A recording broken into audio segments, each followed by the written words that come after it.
등을 돌리는 관계가 아니라 마주보는 관계입니다. 우리가 하나님을 사랑한다는 것은 땅만 바라보고 있었던 시선을 들어서 하나님 앞에 서는 겁니다. 이것이 바로 하나님을 사랑하는 겁니다. 하나님 앞에 서서 하나님 앞에 섰다는 얘기는 지금 내 판단과 내 시선으로 사람과 사건을 바라보는 것이 아니라 하나님의 눈을 통해서 사람과 사건을 바라보는 겁니다. 그래서 예수 믿는 사람들의 눈은 직시가 아니라 복시입니다. 바라보는 것이 아니라 하나님을 눈을 통해서 보는 겁니다. 우리가 내 눈으로만 보면 내 경험과 내 판단으로 그 사람을 볼 수밖에 없습니다. 그러나 내가 곡선으로 보면, 하나님의 눈을 통해서 보면, 그 사람의 어려움과 그 사람의 허물과 그 사람의 그 잘못된 점 뒤에 그 사람의 아픔과 눈물이 있었다는 사실을 보입니다. 그래서 다른 사람을 내 마음에 둘 수 있는 여백이 생깁니다. 우리가 하나님만 바라보고 하나님 앞에서의 삶을 살아가야 될 텐데 우리 삶이 너무 곤고하고 힘들다 보니까 땅에만 시선을 두고 삽니다. 그래서 내 시야가 너무 좁아졌습니다. 내 시야가 너무 좁아졌기 때문에 마음도 좁아져서 다른 사람 관계가 잘못되어져 가고 있는 겁니다.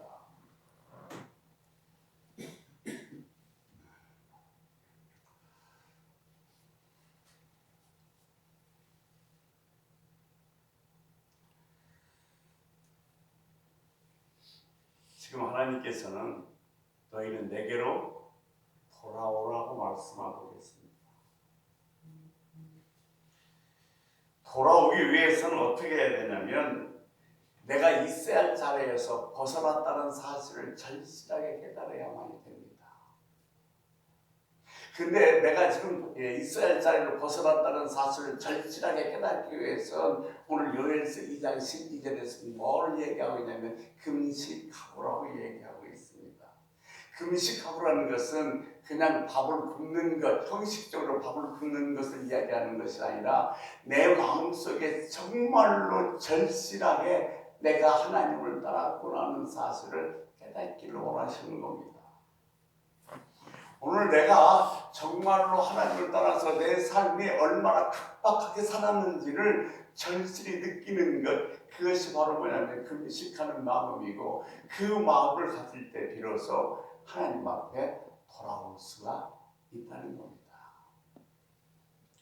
오늘 우리는 신앙생활하면서 내가 하나님을 떠났다, 하나님 앞에 등을 돌렸다는 얘기를 별로 실감나게 느낄 수 없을 줄 모르겠습니다만 오늘 한번 고이 생각해 보면서 내가 정말로 세상을 살아가면서 하나님 앞을 떠나서 얼마나 하나님 보시기에 각박한 삶을 살았는지 절실히 느낄 수 있는 시간 되기를 주의 이름으로 소원합니다. 요엘서는 단 3장으로 되어 있습니다.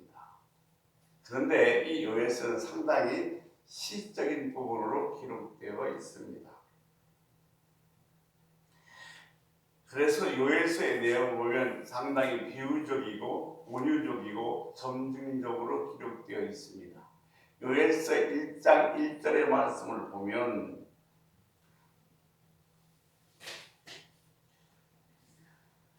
부르의 아들 요엘에게 임한 여호와의 말씀이라 그랬습니다. 근데 지금 이 요엘서는 요엘이 상상하거나 누구에게 전에 들은 이야기를 기록하는 것이 아니라 하나님의 말씀이 그에게 실제로 임한 겁니다.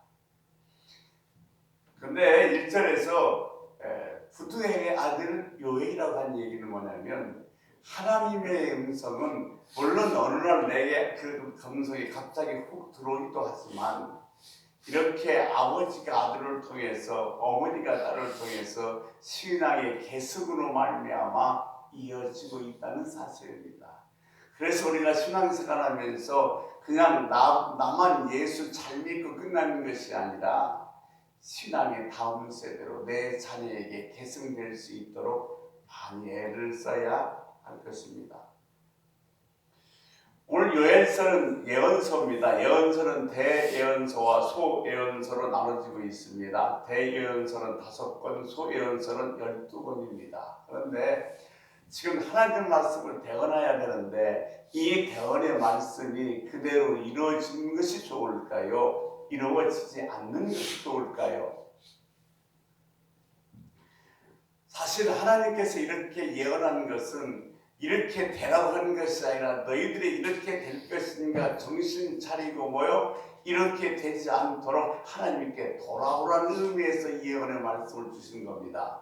그러므로 이 예언이 그렇게 되기를 원하시는 것이 아니라 예언대로 되어지지 않기를 하나님께서는 원하시는 마음으로 이 말씀을 주신 줄로 믿습니다. 예배 성회는 소성된다, 회복된다, 부활한다는 의미를 갖고 있습니다. 소성된다는 것은 노랗게 말라들어버렸던 그 풀들이 단비로 말미암아 파릇파릇하게 소생되는 것, 다시 살아나는 것을 소성된다고 얘기하고, 회복된다는 것은 잊어버린 것을 다시 찾는 것이고, 부활된 것은 죽은 것이 다시 살아나는 것입니다. 그렇다면 예배보다 더 소중한 모임이 없습니다. 이걸 통해서 소성되고 회복되고 부활됩니다. 왜 이렇게 소중한 모임이냐면 그냥 모이는 것이 아니라 성령의 교본을 따라서 모이기 때문인 것입니다. 요엘서 1장 9절의 말씀에 보니까 소재와 전제가 끊어졌다는 것은 구약식으로 보면 예배가 끊어졌다는 얘기입니다. 소재는 곡식으로, 전제는 포도주로 드리는 예배인데 제사장이 슬퍼할 정도로 그 예배가 끊어졌습니다. 예배가 그립다고 하면서도 그들은 그냥 형식적인 예배이지 진정으로 하나님께 예배를 드리지 못했습니다. 예배는 이렇게 예배가 끊어지게 되면 그 영혼은 반드시 병이 들어있게 되어 있고, 이 예배를 통해서 이 예배는 병든 영혼을 회복시키고 소성시키는 것이 예배입니다. 요엘서 1장 12절의 말씀에 보니까 즐거움이 말랐다고 이야기하고 있습니다. 개역 성경에는 즐거움이 말랐다고 얘기하고 있지만 개역적 전 성경에 보면 희락이 말랐다고 되어 있습니다. 여러분, 젖은 빨래를 널어놨는데 그 빨래가 말랐다는 얘기는 물기가 하나도 없다는 겁니다. 즐거움이 말랐다는 것은 우리 심령 속에 즐거움이 하나도 없다는 거예요. 우리 마음속에 이 희락, 즐거움과 기쁨이 메말라 가버리면 내 마음은 병들 수밖에 없습니다. 육신의 병은 다 어디에서 시작되냐면 마음의 병에서 시작됩니다. 그런데 이 마음의 병은 어디에서부터 오기 시작한가 하냐면 내 마음속에 기쁨과 즐거움이 사라지는 순간부터 오게 됩니다.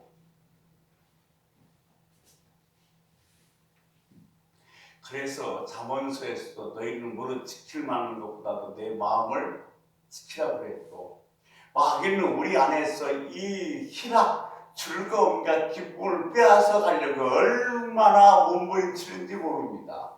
왜냐하면 우리 마음에서 이 즐거움과 기쁨만 빼앗아 가버리면 우리 마음은 병들고 우리 마음이 병들어 버리면 아무것도 할 수 없기 때문인 것입니다.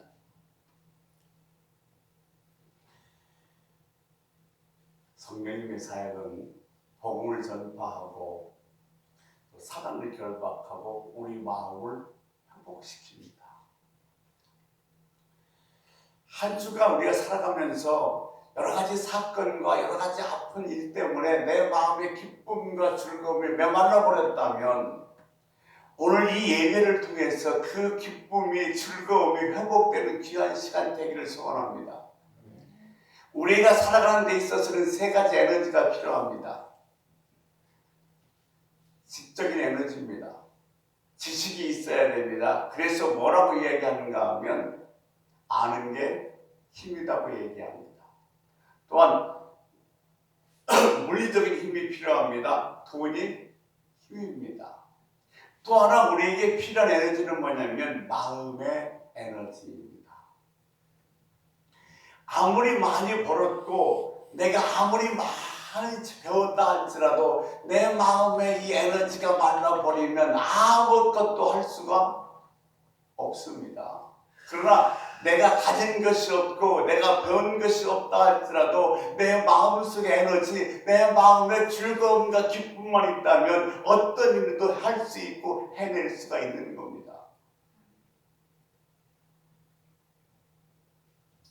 미국의 4,000명의 재벌 중에서 그들의 학벌을 조사해 봤더니 중학교고 고등학교를 나온 사람이 60%가 넘었다고 합니다. 역사를 만들어가는 사람은 지식이 많은 사람, 어떤 돈을 많이 가진 사람이 아니라 마음의 에너지가 풍부한 사람들이 역사를 만들어 가라는 겁니다. 웨슬리 목사는 영국의 영혼들이, 육체들이 경제가 메말라갔을 때에 성령 충만으로 말미암아 이 마음속에 기쁨과 즐거움이 충만해서 그 기쁨과 즐거움으로 말미암아 예배 회복 운동, 영적 회복 운동을 일으켜서 영국을 대영국으로 만들어 놨습니다.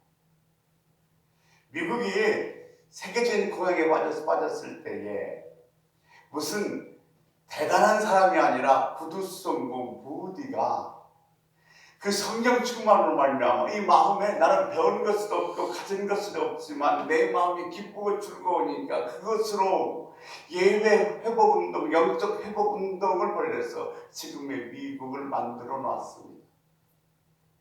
지금 우리에게 정말 중요한 것은 내 마음의 에너지입니다. 내 마음에 희락이 있는가? 내 마음에서 기쁨과 즐거움이 넘치고 있는가? 내 마음속에 희락만 있다면 우리는 어떤 일도 넉넉히 감당할 줄로 믿습니다. 육신의 병보다 정말로 무서운 것은 마음의 병입니다. 내 마음이 병들었을 때 내가요, 네 마음속에서 기쁨과 즐거움이 메말라 버리면 한없이 쓸쓸하고 외롭고 자꾸만 내가 이상한 생각만 해서 우울증도 걸리고 정신병도 되는 겁니다. 그래서 정말로 무서운 것은 육신의 병이 아니라 마음의 병이에요. 우리가 한 주간 매일매일 살아가면서 내 마음의 희락을 절대로 마귀에게 빼앗지 않도록 철저히 단속하고 지켜야만 될 것입니다. 요엘서 2장 13절에 보면 마음을 찢어라. 너희는 옷을 찢지 말고 마음을 찢고 마음을 돌이켜 여호와께 돌아오라고 했습니다. 영혼이 메마른 것, 마음의 즐거움이 메마른 것, 그것은 뭐예요? 너희들이 마음을 찢고 내게로 돌아오면 회복시켜 주시겠다는 겁니다.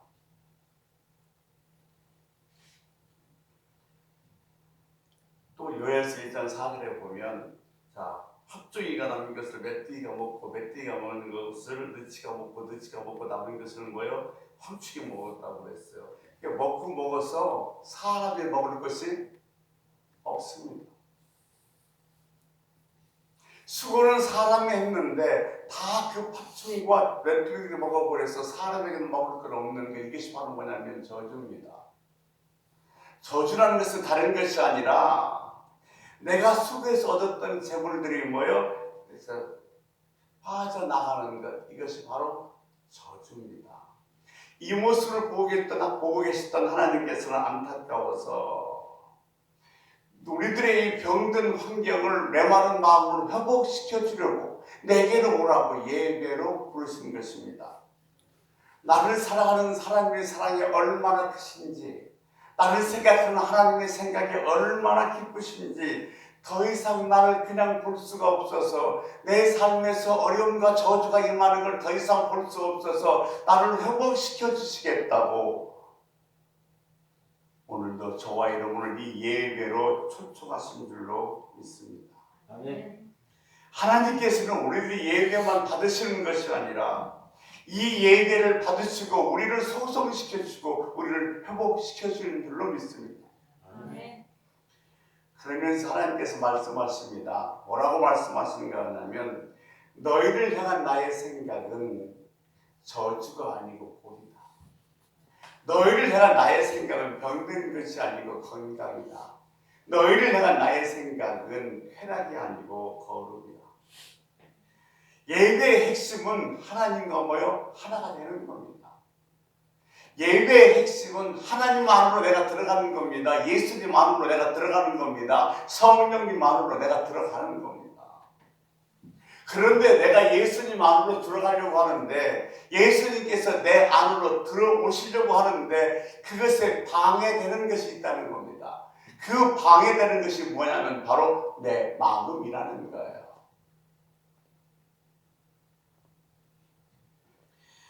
성령님과 하나님과 하나 될 수 없게 만드는 내 마음, 그 마음을 찢어야 된다는 겁니다. 헛된 마음, 못된 마음, 교만한 마음, 이런 마음들을 가지고는 절대로 하나님과 하나 될 수가 없습니다. 세상을 사랑하는 마음을 가지고는 하나님과 하나가 될 수가 없습니다. 마음을 찢고 내게 돌아오라, 이 말은 장애물을 제거하라는 말씀입니다. 내 마음속에 하나님이 싫어하는 것이 있지 않는가? 노여움, 분노, 미움, 그런 것이 내 마음속에 있지 않는가? 그것을 살펴보고 그런 것이 있으면 뭐요? 그 장애물을 제거하는 겁니다. 그래야만이 너와 내가 하나가 될 수 있고 내가 너희 속에 너희가 내 안에 들어올 수가 있다는 겁니다. 우리가 하나님 앞에 엎드려 회개할 때 물론 소리내서 이렇게 큰 소리로 회개하는 것도 중요하지만 마음을 찢어야 됩니다. 마음을 찢어야 된다는 이야기는 마음에 감동이 있어야 된다는 얘기예요. 정말로 내가 얼마나 잘못했는가, 내가 얼마나 잘못 살았는가, 내가 얼마나 헛된 마음, 잘못된 마음을 품고 있었는가, 이 마음에 감동이 있어야 된다니까요. 근데 요즘에 회개하는 사람들을 보면 이런 사람들을 보기가 드뭅니다. 정말로 가슴을 치면서 마음을 찢어가면서 절기하면서 회개하는 사람들을 보기 힘든 이유가 점점점 은혜가 떨어져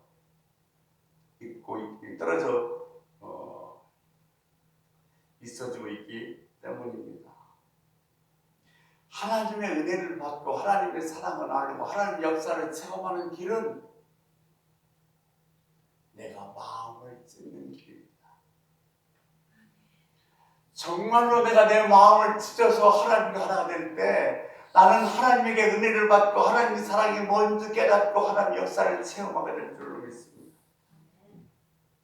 하나님을 향하고 있는 내 마음을 막고 있는 그 못된 마귀가 준 마음, 그 마음을 찢으셔야 될 줄로 믿습니다.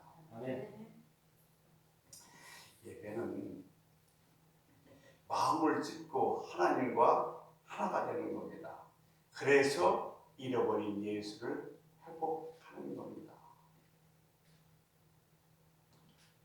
우리가 마음을 찢고 하나님과 하나가 되어야 되는데 이 마음을 찢고 하나님과 하나가 되는 수단이 뭐냐면 찬양과 기도입니다. 우리가 마음을 찢고 찬양과 기도로 말미암아 하나님과 하나가 되는 줄로 믿습니다. 아멘.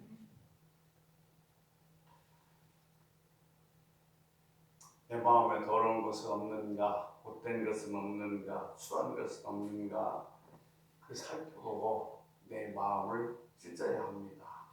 이 시간 내 못된 마음을 다 찢어버리고 주님께서 저와 여러분을 회복시키며 소생시킨다고 말씀하셨기에 주님 안으로 들어가실 은혜가 있기를 주의 이름으로 축원합니다. 아멘. 이젠 내가 사는 것이 아니라 내 안에서 그리스도가 사는 것이다. 그런 삶을 사시는 여러분 되시기를 주의 이름으로 축원합니다. 신앙생활은 무엇이냐면 예수와 함께하는 겁니다. 예수와 하나가 되는 겁니다. 여러분, 어떤 사람 보면 주일 예배가 끝난 다음에 하나님 안녕히 계세요. 다음 주일날 뵙겠습니다 하고 돌아가서 자기 가정에서 자기 직장에서는 믿지 않는 사람과 똑같이 사는 사람들이 많이 있습니다만 그들을 향해서 주님께서 뭐라고 말씀하시냐면 내가 너희를 고와 같이 버려두지 않고 다시 오리라 그랬습니다. 고아처럼 살지 말라는 겁니다. 네가 이 세상 살아갈 때에 고아처럼 살니까 너희가 무능하다는 거예요. 나를 믿는 자는 내가 한 일을 저도 하고 나보다 더 큰 일을 하리라 그랬습니다. 이게 무슨 말이냐면 내가 너 안에 있다. 내가 너 안에서 나의 일을 한다는 말씀인 것입니다. 그러므로 우리는 주님에게 주여 나를 도구로 사용하여 주옵소서, 나에게 오셔서 나를 통치해 주옵소서 이렇게 부르짖며 기도할 수 있어야 합니다. 예수 믿는다는 것은 내가 뭘 하는 것이 아니라 예수께서 나를 통해서 뭔가 하실 수 있도록 나를 내어드리는 것이 신앙 생활입니다. 이스라엘 역사를 보면 이스라엘 그 나라의 힘은 군대의 수에 달려 있는 것이 아니라 하나님과의 관계에 달려 있었습니다. 그들이 하나님과 멀어지면 아수르 블레셋에게 꼼짝 못해서 얼마나 많은 고난을 당했는지 모릅니다. 그런데 그들이 하나님과 하나가 되면 하나님과 가까워지면 블레셋도 바벨론도 아수르도 다 사라져버립니다. 기스개 왕이 하나님 안에 들어가서 하나님과 하나가 되니까 18만 5천 명이 꼼짝을 못합니다. 그런데 다시 이스라엘 백성들이 하나님과 멀어지면 블레셋과 아수르와 바벨론이 얼마나 강해졌는지 모릅니다.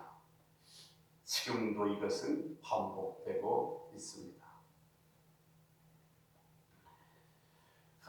우리가 마음을 짓고 하나님 안에 들어가면 우리 안에 어두운 것들은 다 사라져버리고 질병은 떠나갑니다. 그러니까 하나님께서 왕이 돼서 다스려 주니까 암덩어리도 무너져버리고 회복되는 역사를 우리는 수없이 봐왔습니다.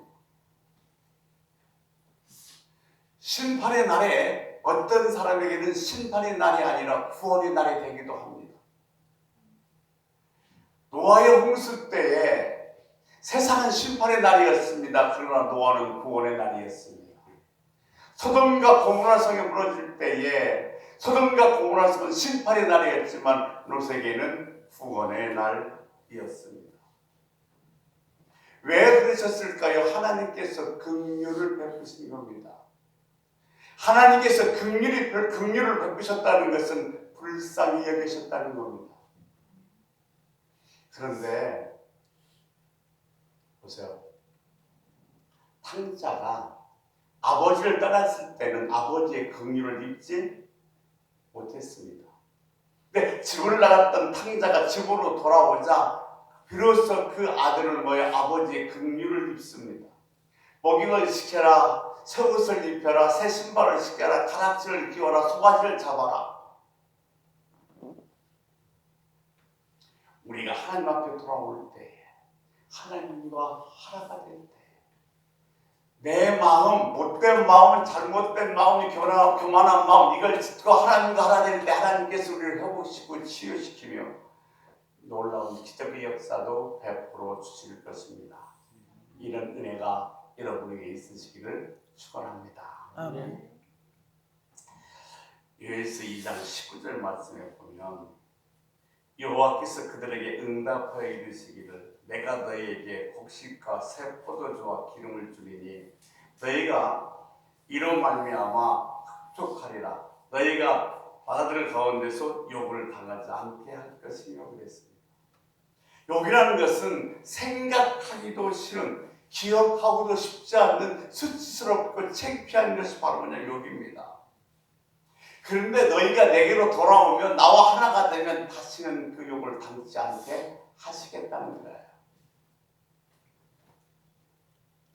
그리고 20절 말씀에 보면 북쪽 군대가 너에게서 멀리 떠나가게 하리라고 그랬습니다. 이게 화충이 뭐 메뚜기, 느치, 황충 같은 건데 이게 저주의 군대가 멀리 따라가게 해주시겠다는 겁니다. 내가 잃어버린 예수를 회복하고 예수에게 돌아오면 저주는 자연스럽게 떠나게 되어 있습니다. 이것이 하나님의 법입니다.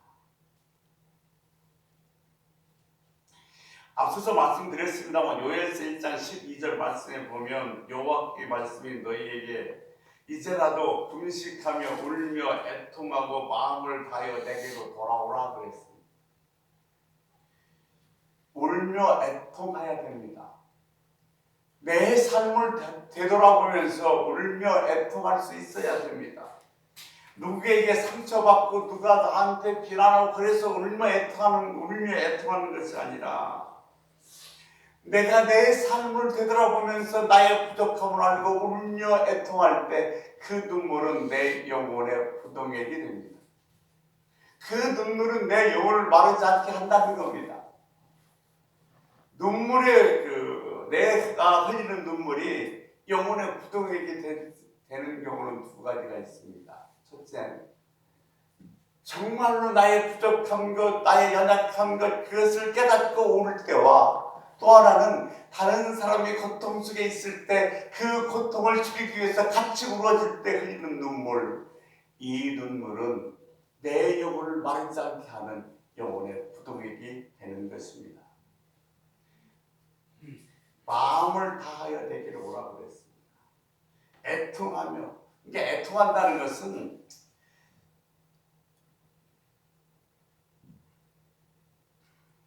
지금 내가 먹을 게 없어서 입을 게 없어 애통하는 것이 아니라 하나님 앞에서 얼마나 각박한 삶을 살았는지를 한번 되돌아보면서 애통할 수 있어야 됩니다.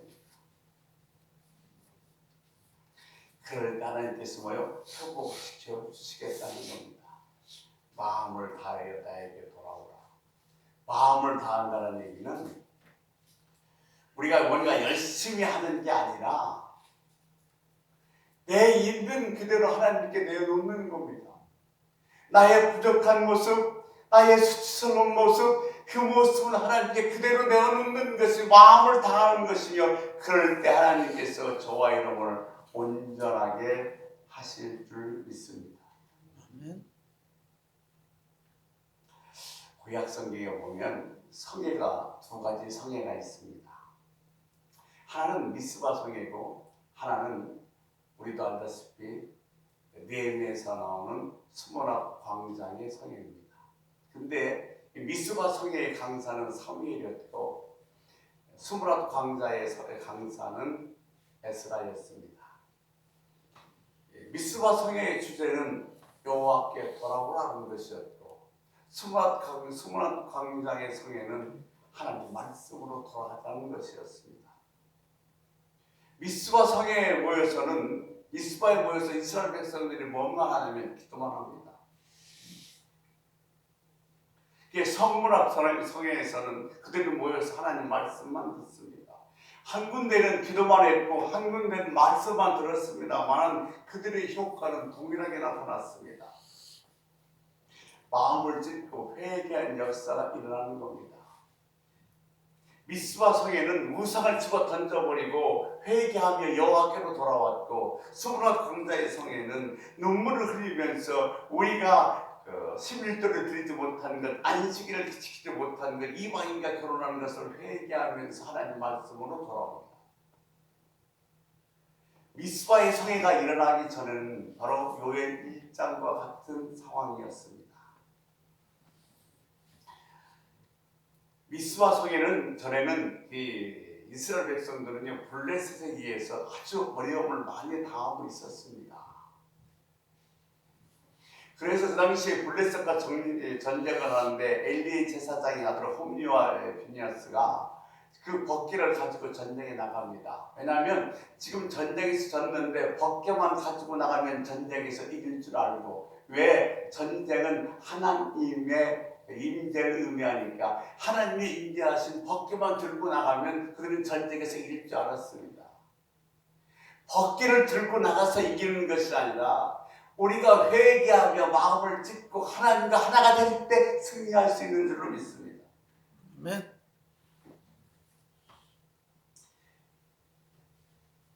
근데 그들은 전쟁에서 졌고 법궤도 빼앗겨 버렸습니다. 하나님의 상징인 법궤를 빼앗겨 버리자 이스라엘 백성들에게는 소망이 없었습니다. 그자 그들이 모여 미스바에 모이기 시작합니다. 미스바에 모여서 뭐 하냐면 회개하며 기도할 때에 하나님께서 그들에게 긍휼을 베풀어 주셔서 저주가 떠나게 하시고 큰 일을 행하셨습니다. 그러니까 그들이 모여서 회개하며 하나가 됐을 때 하나님께서는 그들에게 임했던 저주가 떠나가게 하시고 큰 일을 행하셨다는 겁니다.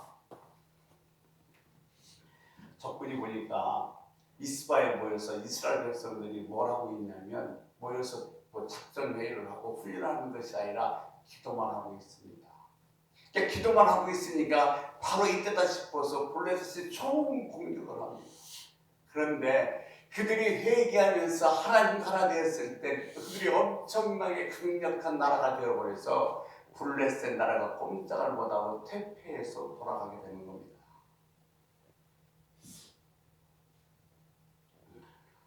그래서 법궤도 다시 돌려보내고 전에는 그 이스라엘 나라가 블레셋에게 조공을 바쳤습니다. 근데 이제 이스라엘 나라가 큰 기치만 해도 블레셋이 조공을 받습니다. 이것이 바로 뭐냐면 여호와께서 하신 큰 일입니다. 여러분, 우리도 진심으로 회개하고 하나님과 하나 될 때 하나님께서는 우리를 위해서도 큰 일을 행하실 줄로 믿습니다. 아멘. 그 다음은 스무낫 광장 성에는 한번 정리해 보겠습니다. 스무낫 광장의 성에는 밖이 아니라 안으로 나타났습니다. 스무낫 광장이 끝난 다음에 영적 부흥이 일어났는데 400년 동안 암흑기가 있습니다. 구약이 끝나고 신약 사이에는 신구약 중간세가 있는데 400년 동안 암흑기였습니다. 그런데 그런 암흑기가 있었음에도 불구하고 마리아와 요셉, 엘리사벳과 세례 요한에게 은혜가 흘러들어서 은혜의 주기가 흘러들어서 구원의 역사가 이루어지며 하나님 나라가 시작됩니다. 이것이 바로 스무낫 광장의 효과이고 하나님이 하신 큰 일입니다. 예배는 이처럼 안팎으로 회개의 역사가 일어납니다. 오늘 여러분, 이 예배에 참석한 여러분에게 흘러들어간 그 은혜가 여러분의 가정, 여러분의 남편, 여러분 자녀, 여러분 생업에 어떻게 흘러들어가서 어떤 열매를 맺을지